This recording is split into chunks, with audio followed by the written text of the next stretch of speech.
네, 배드민턴 금메달리스트 안세영과 배드민턴 협회 사이의 갈등의 골이 깊어지는 양상입니다. 파리 현지에서 있었던 메달리스트 기자회견을 통해 이 불편한 기류가 여실히 드러났는데요. 지금부터는 이 문제 짚어보겠습니다. 자, 허주연 변호사 어서 오십시오. 안녕하세요. 파리 현지 코리아 하우스에서 메달리스트 기자회견이 있었는데 안세영 선수가 불참했어요. 그리고 회견장에는 협회 관계자도 나타나지 않았습니다. 기자회견에 왜 불참했는가에 대해서 이 파리에서 한국행 비행기를 타기 전에 안세영 선수가 한 얘기가 있는데 잠시 듣고 시작하겠습니다.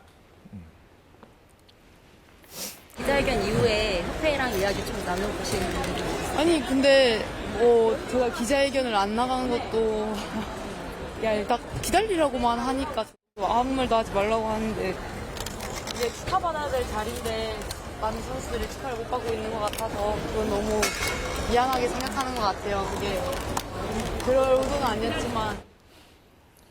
네, 허주연 변호사.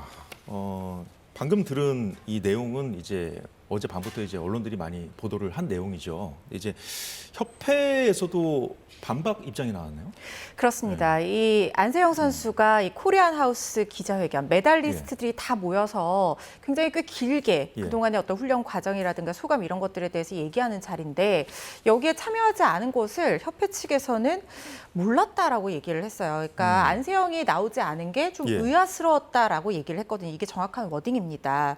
그러니까 지금 안세영 선수는 협회 측에서 근데 이게 안세영 선수 말이요. 주어가 없어서 이게 대한체육회인지 배드민턴 협회에서 가만히 있으라고 했는지 그 주체가 지금 불분명한 상황이어서 지금 안세영 선수가 귀국했다는 얘기가 있는데 앞으로 한국에 들어와서 입장을 밝힌다고 하니까 이 진위 여부가 조금 파악이 될 거라는 생각은 드는데요. 어쨌든 대한배드민턴협회 측에서는 안세영 선수가 나오지 않아서 의아스러웠다라고 얘기를 하는 걸로 봐서는 안세영 선수가 나오는 걸 몰랐다는 얘기냐 이런 생각이 가능한 상황이잖아요. 그런데 이게 몰랐다고 해도 문제고 이걸 억지로 못 나오게 했다고 해도 문제입니다. 둘 다 문제죠. 그렇죠. 몰랐다고 하면 지금 28년 만에 여자 단식에서 금메달이 나온 상황이에요. 그리고 우리가 뭐 지금 배드민턴에서 복식조 은메달 나오고 안세영 선수 금메달 나오고 이렇게 3명인데 이 선수들이 이렇게 중요한 어떻게 보면 잔치 자리인데 여기에 참여하지 못한다는 것을 미리 파악하지 않았다라고 하는 것은 결국에 안세영 선수가 지적한 어떤 소통의 부재 이걸 방증하는 거라고도 볼 수 있거든요. 그리고 일각에서 지금 얘기가 나오는 것처럼 만약에 나오지 못하게 했다. 그러니까 소위 입막음을 했다라고 하면 이건 더 문제입니다. 이렇게 길게 구체적으로 기자회견을 하는 자리에서 혹시나 안세영 선수가 협회에 부정적인 이야기를 하고 그것에 대한 대응이 어려울까 봐 미리 선수에 대해서 이런 좋은 자리에 금메달리스트가 뭐 물론 어떤 갈등에 대한 얘기만 하는 자리는 분명히 아니지 않겠습니까? 그렇죠. 자기 어떤 금메달 딴 것에 대한 소회 이런 것도 얘기할 수 있는 기회 자체를 막았다고 하는 것은 또 한 번 안세영 선수가 지적한 대로 어떤 일방적인 어떤 소통 구조, 수직적인 구조, 그다음에 의사 결정에 전혀 안세영 선수가 목소리를 낼 수 없는 이런 또 문제점을 방증하는 거라고 볼 수 있거든요. 그래서 어느 쪽이든 사실상 이거 문제가 좀 있어 보입니다. 지금 화면에 나오고 있습니다만 먼저 귀국했어요. 배드민턴 협회 회장이 안 선수하고 갈등이 없었다고 밝혔는데 또 오진 부분, 그러니까 여러 가지 부분에 대한 그 문제를 제기했는데 오진 부분만 딱 집어서 이걸 파악해서 입장을 밝히겠다. 설명했거든요. 어떻게 봐야겠습니까? 근데 이 오진이라는 것이 2022년 항저우 아시안게임 때 안세영 선수가 평소에 있었던 슬개건염이 결승전 때 부상으로 인해서 강하게 테이핑을 압박하는 바람에 슬개건이 튀어나와서 그때부터 알았던 부상이거든요.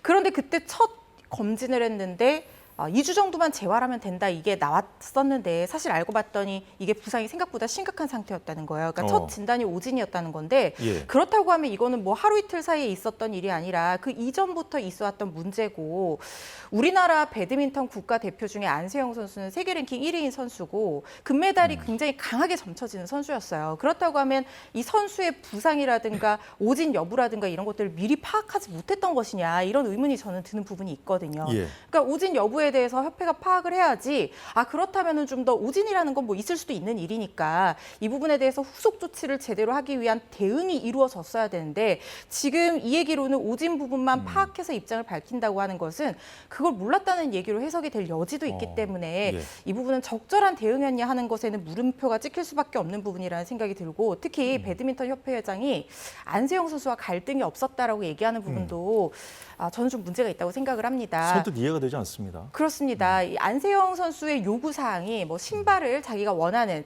어떤 기량에 잘 맞는 신발을 신게 해달라. 그 다음에 비즈니스석을 타게 해달라. 그 다음에 선후배 문화 어렵다. 이런 요구 사항들이 있었고 이걸 지난 1월에 이미 문서화해서 협회에 전달을 했다는 얘기를 했어요.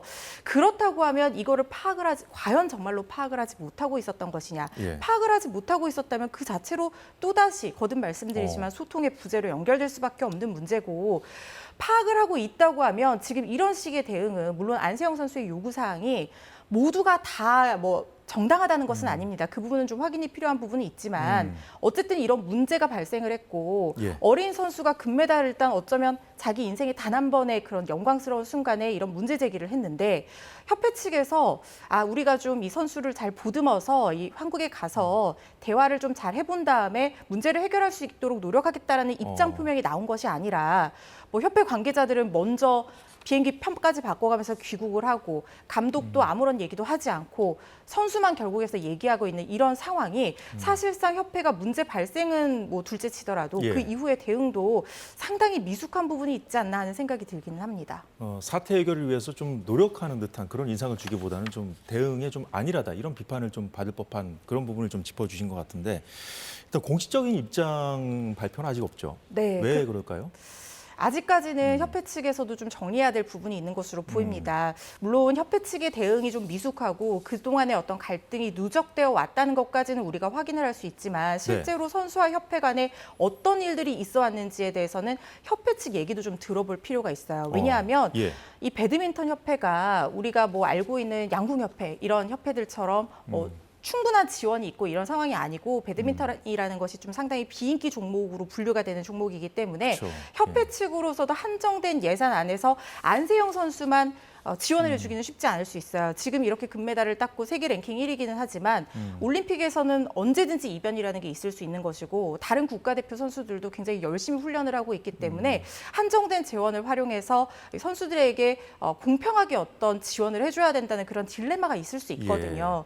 그래서 지금 뭐 협회 측 얘기로는 안세영 선수 이게 뭐 관계자들 얘기입니다. 그러니까 공식적인 입장은 아닙니다만은 예. 안세영 선수가 원하는 대로 외국인 코치도 붙여주고 전담 트레이너도 유일하게 개인 트레이너도 2개 해주고 예. 뭐 안세영 선수가 발목이 접질리는 부상을 입었을 때는 자비를 들여서 1,500만 원이나 들여서 한의사도 파견을 해서 이 상처를 살펴주고 이런 여러 가지 지원을 아끼지 않았다는 거예요.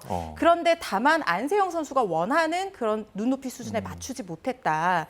이 부분에 있어서 지금 입장차가 있는 부분이기 때문에 이게 뭐 서로 어떤 진실 공방으로 이어지는 게 늘 바람직하지는 않을 수 있습니다만은 네. 협회 측에서 어떤 지원을 해왔고 어떤 현실적인 한계가 있었는지에 대해서도 입장을 좀 들어봐야 되고 그 입장을 정리하는데 아마 시간이 좀 필요한 것이 아닌가 싶습니다. 여론의 눈치도 좀 살피고 있을 수 있고요. 좀 기다려 봐야 되겠습니다만 일단은 협회가 나서서 뭐 논쟁을 하기보다는 좀 그동안의 어떤 시대 변화에 잘 대응하지 못한 건 아닌지 좀 자성해보는, 되돌아보는 계기가 되면 좋겠는데 자, 이번 일을 계기로 해서 협회의 어떤 과거 행태들에 또다시 도마에 오르고 있죠. 네, 배드민턴 협회가 사실 이번 일뿐만 아니라 이번 일을 계기로 해서 과거에 미숙한 어떤 업무 처리 이런 문제들 그리고 임원들에 대한 어떤 특혜 예. 이런 것들이 지금 의혹으로 제기가 되고 있어요. 실제로 2018년 7월에요. 중국 세계선수권 대회가 있었는데 이때 우리 선수 6명이 출전을 했는데 임원 8명이 현재 따라갔다는 겁니다. 예. 그런데 문제는 협회의 존재 목적은 선수가 기량을 확실하게 발휘할 수 있도록 충분한 지원을 아끼지 않아야 되는 것이 근본적인 존재 목적인데 그렇죠. 이때 갈 때 선수들은 이코노미석을 타고 갔다는 거예요. 그런데 임원 8명은 모두 비즈니스석을 타고 갔다는 겁니다. 그러니까 사실 안세영 선수가 비즈니스석을 요구를 한다는 것이 바로 네. 이런 것들을 보고 얘기를 했을 가능성도 있다는 생각이 들어요. 2017년 5월에도 호주 대회가 있었는데 임원 5명 전원이 1,600만 원 들여서 비즈니스석 타고 갔거든요. 그런데 전력상 우승 어렵다라고 해서 임원들은 조기 귀국을 했는데 예. 현지에 남아있던 선수들이 정말 고군분투를 해서 14년 만에 우승을 했단 말이죠. 근데 임원들은 정작 조기 귀국을 해서 그 현장을 다 아무도 못 봤다는 거예요. 선수단이 당시에 그렇게 좋은 성적을 낼 거라고 기대를 안 했기 때문에 먼저 귀국을 했던 겁니까? 그렇죠. 그런데 가는 도중에 또 비즈니스석을 타고 갔다는 겁니다. 그래요? 이런 것들이 문제점으로 지적될 수밖에 없는 부분이고 특히 2014년에는 이용대 선수 등 이 도핑 테스트를 고의적으로 회피했다는 의혹으로 자격정지 1년 처분이 나왔었는데 알고 봤더니 불시에 검문하는 도핑 테스트를 협회 측에서 선수 소재를 정확하게 알려주지 않아서 예. 어쩔 수 없이 응할 수 없는 상황이 돼서 이런 자격정지 처분을 받게 됐다는 거예요. 그래서 이게 스포츠중재재판소까지 가는 그런 지난한 싸움 끝에 결국에는 징계 처분이 취소가 되긴 했지만 협회에 예. 또 5천만 원 넘는 벌금이 나왔거든요. 그러니까 이런 것들이 좀 업무 처리가 너무 미숙하고 과연 협회의 존재 이유가 무엇이냐 이런 부분에 대해서 지금 이 사태와 맞물려서 의혹이 제기될 수 있는 그런 부분이라는 생각은 듭니다. 근데 이제 그동안 이제 문제 의식을 가진 선수들이 많았을 텐데 이게 말로 이제 대중에게 꺼내기가 어렵잖아요. 이제 정말 이번에 안세영 선수도 어렵게 이제 금메달을 목에 걸고 이제 얘기를 꺼낸 것인데 이 협회 소속이 아니면 국가대표가 될 수 없다든가 뭐 그런 부분이 있나요? 이게 그 배드민턴 협회 규정이 있는 게요. 여자 선수 같은 경우에는 27세가 넘지 않으면 국가대표에서 은퇴를 하고 나면 개인 자격으로 본인이 아무리 잘하고 랭킹 포인트가 쌓였다 하더라도 국제대회에 출전할 수 없도록 규정으로 막고 있어요. 네. 지금 안세영 선수가 22살이잖아요. 그러니까 지금 만약에 국가대표팀에서 나온다고 하면 본인이 아무리 기량이 출중하다고 하더라도 27살이 되기 전까지는 국제대회에 출전을 할 수 없도록 협회에서 규정으로 막고 있는 겁니다. 이게 2016년에도 한번 문제가 된 적이 있었어요. 그때 당시에 이용대 선수를 포함한 예. 우리나라 탑 랭커 6명 남자 선수들이 금메달 따고 은퇴를 하면서 국가대표팀에서 은퇴를 하면서 개인 자격으로 출전하고 싶었는데 협회가 갑자기 남자 그때 당시 연령 제한을 27살에서 31살로 높여버립니다. 그렇군요. 그래서 대부분의 선수들이 개인 자격으로 국제대회에 출전하는 것을 막았던 거예요. 이 부분이 법정 다툼까지 가서 결국에는 법원에서 선수들의 손을 들어줌으로써 예. 선수들이 개인 자격으로 국제대회에 출전할 수 있었던 그런 사례가 있었거든요. 안세영 선수도 지금 뭐 김학균 감독 얘기로는 법정 싸움 얘기까지 나오고 있잖아요. 아마 이 나이 제한 얘기를 할 가능성도 있다. 이런 가능성도 지금 조심스럽게 점쳐지고 있습니다. 그렇군요. 지금 방금 전에 이제 허 변호사도 이제 인천공항에 안세영 선수가 귀국했다는 얘기 하셨잖아요. 이제 그 발언도 좀 전해지고 있습니다. 싸우려는 의도는 아니었다. 딱 한마디 남기고 인터뷰 도중 자리를 떴다는데 좀 부담스러웠을까요? 아무래도 이 지금 본인의 어떤 이 작심 발언으로 인해서 예. 다른 선수들에게 가야 될 모든 스포트라이트가 지금 본인에게 다 쏠리고 있고 그리고 안세영 선수도 이 부분에 대해서 뭐 극단적인 방법, 뭐 일각에서는 귀화 얘기까지 나오고 있는데 그런 것까지 먼저 카드를 꺼내들 생각이 있었던 것은 아닌 것 같아요. 일단 협회 측에 본인이 원하는 어떤 그런 부분들을 조율을 해보고 예. 시도를 했는데 잘 안 되니까 지금 목소리에 힘이 실렸을 때 얘기를 했다라는 것인데 그렇다고 해서 모든 파행이나 파국을 기대했던 것은 당연히 아닐 겁니다. 그렇겠죠. 일단 조율할 수 있는 네. 부분은 조율을 해보고 그게 안 된다고 하면 제2, 제3의 방안으로 뭐 여러 가지 지금 일각에서 나오는 것처럼 아까 말씀드린 어떤 법정 다툼이라든가 뭐 이런 얘기까지도 지금 나오고 있는 상황인데 안세영 선수도 그동안 고생해서 금메달 땄고 또 국가대표팀과 또 협회와의 관계도 있는 만큼 예. 그 극단적인 상황까지 가는 것은 지금 좀 경계를 하기 때문에 좀 조심스럽게 대응하고 있는 것이 아닌가 싶습니다. 네, 뭐 잔치 분위기가 깨질 수 있다는 우려도 있습니다만 꼭 한번 겪어야 할 진통이 아닐까 하는 생각도 듭니다. 다음 소식 보겠습니다. 최근 전기차 화재 사고가 잇따르면서 전기차 포비아, 전기차 공포증 현상으로 번지고 있는데요. 세간에 큰 충격을 준 것이 인천 아파트 지하 주차장 화재였죠. 네, 요즘에 전기차 화재가 계속해서 발생하고 있는데 정확한 원인 규명이 지금 나오고 있지 않아서 예. 사람들이 굉장히 불안해하고 있어요. 지난 1일에 인천의 한 아파트 지하 주차장에서 예. 수입차, 전기 차량인 수입차가 가만히 주차가 되어 있었습니다. 뭐 충전 중도 아니었고 충격이 있던 상황도 아니었는데 갑자기 지금 방금 영상에서 보신 것처럼 엄청나게 불이 난 거예요. 8시간 넘게 배터리 에너지가 다 소진될 때까지 탔다고 합니다. 무려 72대가 전소가 됐고요. 70여 대가 불에 탔고 100세대 넘는 주민들이 지금 대피를 해서 예. 이재민 신세가 된 상황인데 이런 사고가 난 지 불과 며칠 지나지 않은 지난 6일에 새벽 5시에 예. 금산에 있는 주차타워 1층에 주차되어 있던 전기차. 이 차량은 그러니까 임대한 사람이라고 하는데 네. 운행자 얘기로는 그 전날 저녁 7시에 충전기를 꽂아놓고 집에 들어갔대요. 그런데 그러니까 인천 화재하고는 다르네요. 이건. 그렇죠. 요게 불과 일주일도 되지 않아서 두 번째 화재가 또 발생을 한 거예요. 예. 근데 이 충전 중인 차량에서 갑자기 불이 나는 것을 새벽 5시에 주민이 신고를 해서 예. 이게 지금 소화가 됐는데 이거는 다행히 지금 이 소화 장면 보시고 있는 네. 바로 이 금산타워 장면이거든요. 이거는 그나마 다행히 1시간 예. 37분 만에 화재가 진압이 됐는데 예. 소방관들이 정말 대응을 잘한 게요. 초기에 대응을 참 잘했군요. 그렇습니다. 일단 지금 하부에 배터리 쪽에서 불이 나는 것 같으니까 하부 쪽으로 물을 뿌려서 냉각을 시키고 있는 장면이고 옆 차량으로 번질 수 있기 때문에 차를 정말 위험한 상태에서 차를 밖으로 끌어냈다는 거예요. 예. 그래서 인명 피해 없이 또 다른 차량에 옮겨붙는 피해 없이 이 화재를 진압을 할 수가 있었는데 예. 문제는 뭐 탁송 중인 차량에서 전기차에서도 불이 나고 지금 전기차 화재가 계속해서 발생하고 있는 상황이어서 일각에서는 뭐 전기차 포비아 이런 얘기까지 나오고 있는 상황입니다. 그렇죠. 예. 일단 충남 금산 같은 경우에는 말씀하셨다시피 이제 충전 중인 차량에서 이제 화재가 났지만 초기 대응을 잘한 케이스였고 인천 화재는 충전 중도 아니었는데 화재가 났는데 초기 대응을 못하다 보니까 이제 피해가 걷잡을 수 없이 커진 거 아니겠습니까?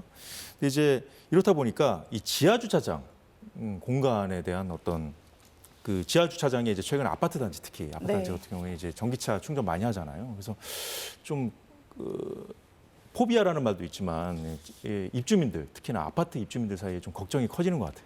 이거는 아파트 입주민 전기차를 운행하는 사람이나 하지 않는 사람이나 불안한 건 마찬가지인 것 같아요. 예. 왜냐하면 내가 가지고 있는 혹은 내 이웃이 운행하는 전기차에 언제 어디서 어떻게 불이 날지 모르는 상황이라는 생각을 지금 하고 있는 거거든요. 피해자가 될 수 있다는 우려. 그렇죠. 말인가요? 예. 그래서 지금 일부 아파트에서는 지하 주차장에 전기 차량 주차하지 못하도록 뭐 입주민들끼리 결의를 한다든가 예. 뭐 현수막을 건다든가 아니면은 지하 주차장에 주차할 거면 사고가 나면은 모든 배상 책임을 지라는 각서를 쓰게 한다든가 이런 주민 갈등으로 번지고 있어서 예. 이제 또 문제가 되고 있습니다. 그런데 이거는 사실 전기차 배터리 또는 제조사에서 애초에 사실은 제대로 이걸 제조를 했어야 되는 것이고 또 화재 예방이라든가 이런 것들이 잘 되어 있어야 되는데 그게 안 되는 상황에서 지금 주민들 간에만 갈등이 일어나고 있는 상황이거든요. 전기차를 운행하는 사람도 자기들이 보조금도 주고 환경에 도움이 된다고 해서 전기차 샀는데 어떻게 보면 자기들도 피해자인데 마치 죄인이 된 것 같다는 거예요. 그러니까요. 그래서 이 부분은 좀 제도적인 개선과 함께 기술적인 보완 그리고 화재 예방 대책 같은 것들이 좀 종합적으로 마련이 돼야 되는 부분이라는 생각이 듭니다. 그 인천 화재 같은 경우도 아까 원인 규명이 아직 안 됐다고 하셨잖아요. 근데 차량이 다 타버린 이제 전소가 돼 버리다 보니까 원인 규명이 어렵다고 하던데 그 졸지에 이제 가해자 입장이 된 분들 책임을 져야 되는 상황이 되는 거잖아요. 그렇죠. 근데 이게 원인이 만약에 예. 이 밝혀지지 않고 차량의 보존이나 관리 업무에 소홀함이 없었다라고 하면 예. 이 아파트에서 단체로 가입한 보험에서 차량 보장 항목이 있으면 배상을 받을 수는 있어요. 그런데 지금 이렇게 전기차에 불이 나면은 옆으로 옮겨 붙게 되면은 뭐 배관도 다 녹아내리고 하니까 CCTV 같은 것들도 다 녹아내리고 블랙박스도 예. 없어지고 하니까 원인을 밝히기도 어렵다는 문제점이 있습니다. 어. 그래서 아예 처음부터 이 불안정한 배터리이기 때문에 90% 이상 충전되지 못하도록 기술적으로 좀 배터리를 제조하는 것이 현재는 가능하다고 하거든요. 이런 보완도 필요하다는 생각이 들고 예. 충전기 관리자가 보험에 의무적으로 가입한다든가 그리고 하부 스프링클러를 설치를 한다든가 이런 여러 가지 종합적인 대책이 필요할 것 같고요. 예. 그리고 지금 우선적으로 질식 소화도계라고 있어요. 그러니까 이게 전기차 같은 경우에는 내부에 열 폭주 현상이 일어나면은 에너지가 다 소진될 때까지 불 끄기가 어렵잖아요. 예. 초기 대응이 정말 중요하거든요. 그래서 하부 스프링클러로 냉각을 시키고 질식 소화도계로 공기 유입을 차단해서 옆으로 불이 번지지 않게 하는 그런 예. 방법들이 나오고 있는 상황이거든요.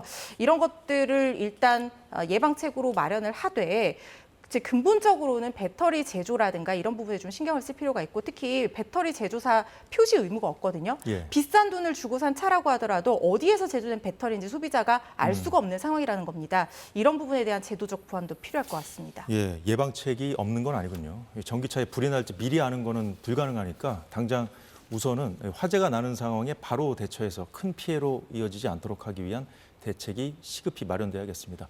자, 허주연 변호사 잘 들었습니다. 고맙습니다.